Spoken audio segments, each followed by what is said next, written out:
Hello and welcome to Using Poodle to Enhance Course Content and Assessment. My name is Dan Trockman, and we are on the courses.blakeschool.org page at Blake, and we are in the course Learning to Use Moodle 2 at the Blake School. I'm going to use this course to demonstrate the things that I want to show you, and when this is done, you'll see, if you're in this course yourself, that those elements remain, and you can take a look at those. So here we are with creating and using assignments. I'm going to go into that unit, and from that unit, or that topic I should say, I'm going to go ahead and turn editing on. And you can see here that I have two pages in here. One is adding an assignment on your calendar, and then a label with a task. And again, here I have a page, and there's no task under it as of yet. But what I want to add here, just to show you, for example, how you as a teacher can add material for your students within a page or another place. I'm going to go ahead and click on Using Poodle in Assignments. And you'll see that editing for this page then will come up.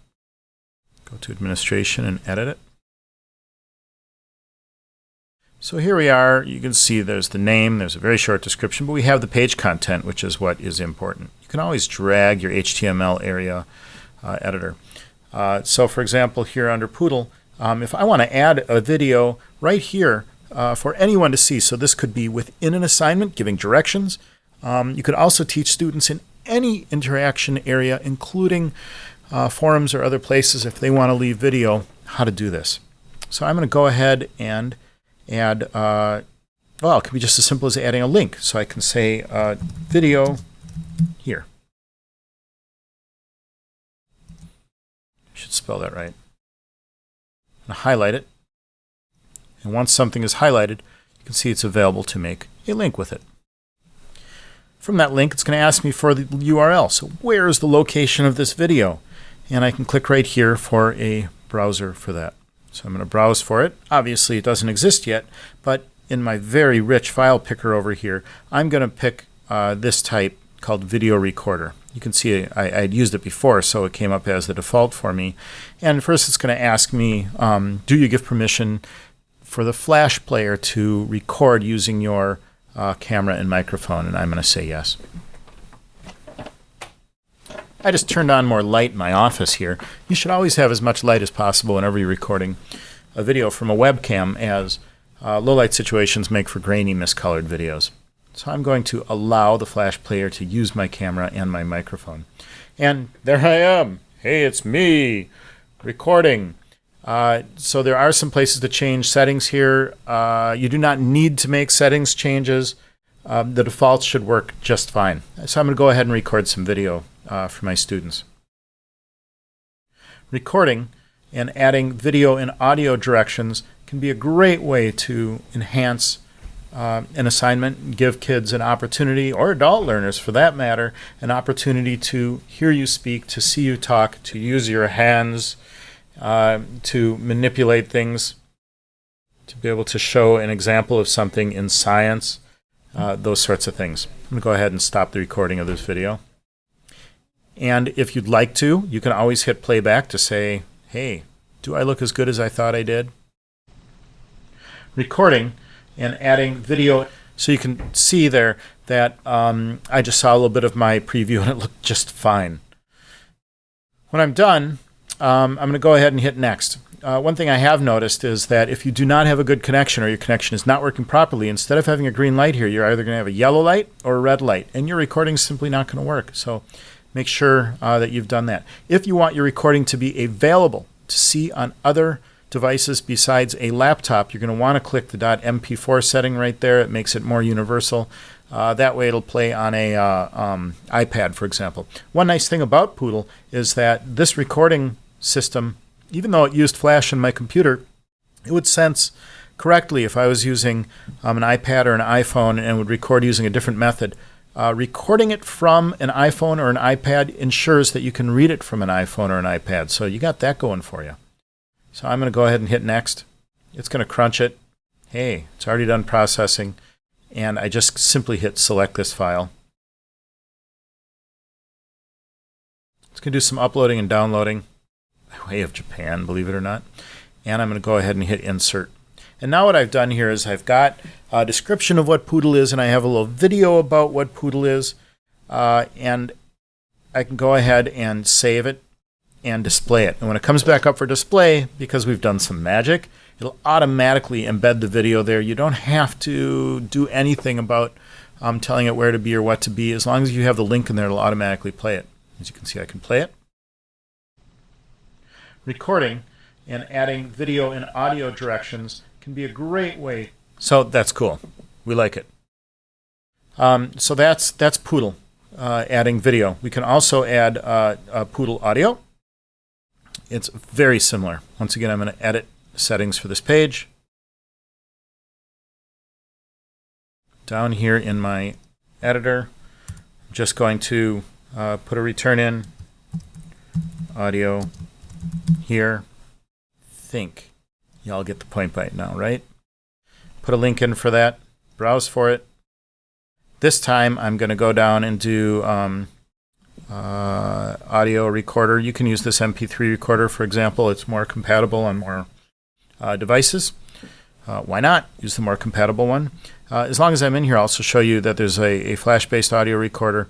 There's a Poodle whiteboard. That's a cool one for you to play with. You can upload an image in the background and then draw over it. If you're ever giving, if you want students to do that, to turn it in as an assignment, it's really cool because they can annotate, or you can add it to a quiz.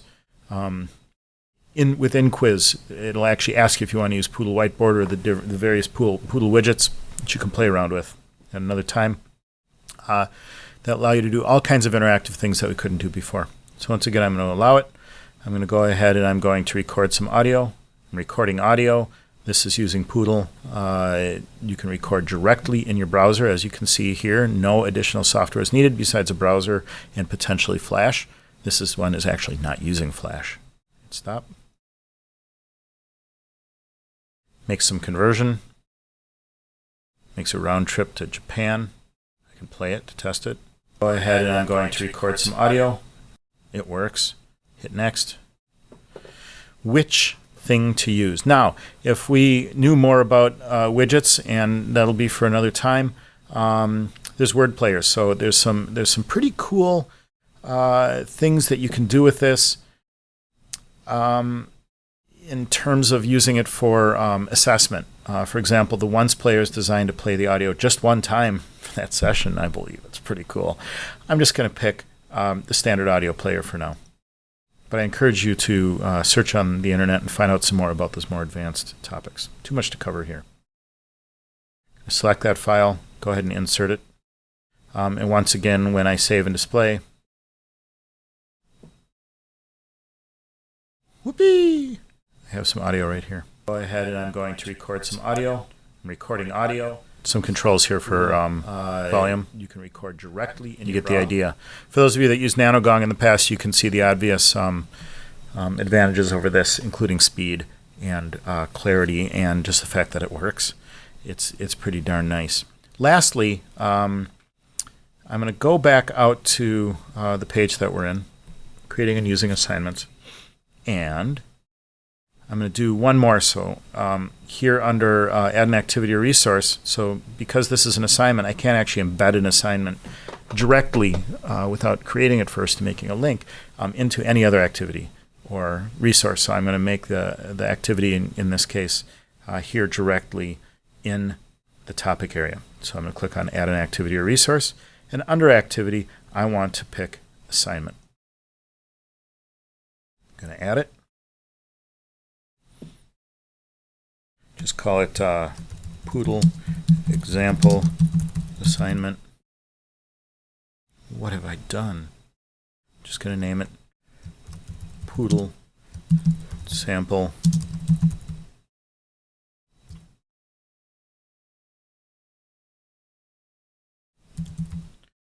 assignment.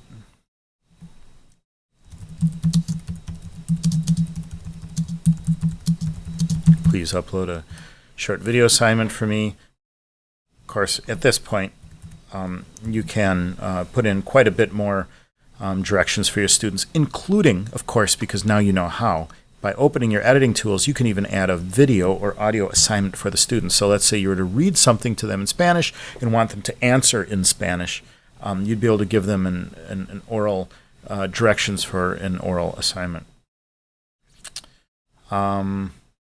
Availability, when is it available? I'm going to make it available and due just whenever. I'm going to have no cutoff dates or no due dates. If, of course, you add a due date onto here, it'll then show up into your calendar, and that's cool for the day that it's due. Submission type. Because it's going to be an online Poodle assignment, I'm going to click Online Poodle, and I'm going to deselect the rest of these. The cool new thing about the new type of assignment is you can have a very composited way of assigning a assignment. You can have them do auditory as well as a file submission and online text, etc. And it's pretty cool. If you want a description of those, of course, you can always click here for getting some in situ, very brief instructions on how to use that. Because I'm going to use the Poodle voice recorder or video recorder, the other thing that I want to do is I'm going to tell my students that, unlike my long-winded description here, they have to finish their video within 3 minutes. I have 20 of them to read. I don't want to watch for more than an hour. If you were to have selected a whiteboard, there's a few more things that you can do here. There are all kinds of other settings that you can look at another time. I'm going to go ahead and save and return to my course. Upon saving and returning to my course, you'll see here that there is now a Poodle sample assignment, and I'm just going to indent that so that it's obvious to the user that it's to be used under this one, that those go together. But as a student, if I were to click on that, and I'm going to change my role here to student, switch role to student, that'll allow me to see this as a student would. So what a student would see is it'll say Poodle sample assignment. Please upload a short video here. Under submission status, it would, if I had given it a date, it would say when it's done and if it's done and how many times I've submitted it and if there's grades and what the grade formatting is all about. So they would get that kind of thing. And under add submission, you'll see now the only option it gives me is to do a video assignment. So once again, you would say allow for access to your camera. It's good to say who gets to use your camera and who doesn't and where it goes. You can see that the timing is 3 minutes here. And if I were to go to record, right away as I begin to record, you can see, right there, that it's counting down the amount of time that I have left. For some kids, it's not always a great idea. You can make them real nervous. So there's other ways to limit that time, like telling them and then timing it. So think about that pedagogically when you're using it in your classroom. So that's all. Save changes. And if I really was a student and taking this, it would now upload that. And the teacher, when they go back to grade, all they have to do is, so this is what the student sees. And they can even preview their own video. Well, not yet. It's still crunching away. But within a couple of minutes, they'd be able to go preview their video and see what that looks like. But the teacher simply, if I go back to that area, when the teacher goes to grade it, they can simply click on this. I'm going to change back to teacher, I think, return to my normal role. And all a teacher would do is click on Poodle sample assignments. And at that point, they'd see that there's 112 people in the course. One person has submitted an assignment, and one of them needs grading. Click on here. This is the point where you can see who submitted it. There it is. I'd be able to click it, play it after it's done processing, and give feedback to the student. The feedback comes here under grade. Click there and look at it, and this is where the teacher can give the grade. Say, oh, 90, and give some other feedback. You look marvelous.